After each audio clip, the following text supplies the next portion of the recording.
Made in Abyss. Have you ever heard of it? Well, if not, you are still living under the rocks, my friend. Made in Abyss made its way to the tops and up until now, one of the most discussed anime on its season. First time I saw this anime, I thought, the drawing looks a lot like Precious Moments characters I saw on bookstores and cards. They do look alike, yeah? Made in Abyss is a story about a group of young children living in an orphanage. The town where the orphanage resides was constructed under what looks to be a mouth, or a hole, if you will, that was known as the Abyss. Some of the orphans are sent down as diggers in order to help with the dig efforts. However, they could not go beyond since dangerous monsters are lurking on the inner layer. Well, don't let me tell you all the juicy details. If you haven't watched it yet, my god, what are you still doing with your life? Watch that anime. Well, let's move on. Here are the list of things I gathered for Made in Abyss. Oh, and keep in mind, most of the details in here are found on Wiki and other informative websites. Made in Abyss was created by Akihito Tsukushi as a manga series. His work has been serialized by Takeshoba Digital Publication webcomic Gamma since 2012. To date, there are 6 volumes that has been released. December 2016, it has been confirmed that his work will receive an anime adaptation. The anime adaptation was handled by Kinema Citrus and was aired from July 7 to September 29, 2017, which equates to 13 episodes. It isn't the first time to have Eri Kitamura voicing a character who's suffering from some kind of a curse, turning it into a monster, which is meaty if you still didn't get it, being unable to voice out their pain and having to be put out of their misery. Previously, she voiced Sayaka Miki, who's suffering from the curse of being a magical girl, and the curse turned her into a witch, and it took her friend's life to put her out of her misery. Akihito Tsukushi did the artwork for the 2 Elebits LED's games and Dewi's Adventure, credited as Shigechi in all 3, as well as the character design for Fairy Musketeers.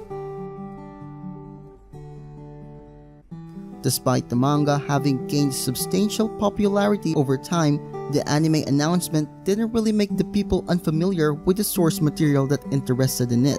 But once the anime premiered, it was consistently one of the highest rated shows of the season from episode to episode. By the end of the anime runtime, it had become the highest rated non-sequel anime of summer 2017, and its pre-order sales in Japan shot up from 1,000 to nearly 5,000 copies in only a few days after the 1-hour season finale aired. Time speeds up when one descends to the abyss.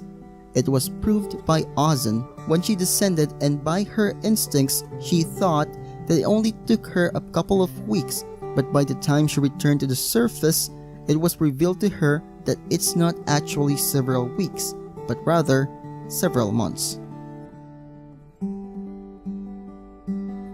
The abyss was referred to sometimes as the netherworld. I mean, it does have monsters, it does have nasty curses, and it goes all the way down. Damn, it's just like Dante's Divine Comedy, where he descends to the 6 gates of hell. Much like this abyss, as of now we have 7 layers, so I guess you can say it's like a representation of hell. When Tsukushi was a kid, he played a similar game like Wizardry. He used that game as a map and concept of the abyss. There are a lot of talks about how the series contains subtle pedophilia. There are instances such as Riko examining Reg's body, some comments about Reg's sex organ, Ozan punishing Maru naked, and even Riko on the orphanage. We even see Reg undress Riko completely just because she vomited, and Riko did not really care if she had clothes on or not. The weirdest thing about this is that the way they are drawn is like they are only 8 years old, but actually they're around 11 to 12. According to the composer Kevin Penkin, when he was approached to work with the project, he was given only 4 books to read and base his music as a source material. As soon as he reads it, he was immediately immersed by the world that Akihito created. The director of the anime directed the anime adaptation of Monster, and the scriptwriter is the main one who worked on Now and Then, Here and There. The background artist was also involved with Studio Ghibli productions such as Spirited Away and Howl's Moving Castle. The song composer also worked on indie game Necrobarista and Kiru. So that's about it for now. If you like this video, please hit that like button and subscribe if you haven't. Can you help me get at least, say 10 likes? Thank you for all your support, guys. You know who you are. Peace.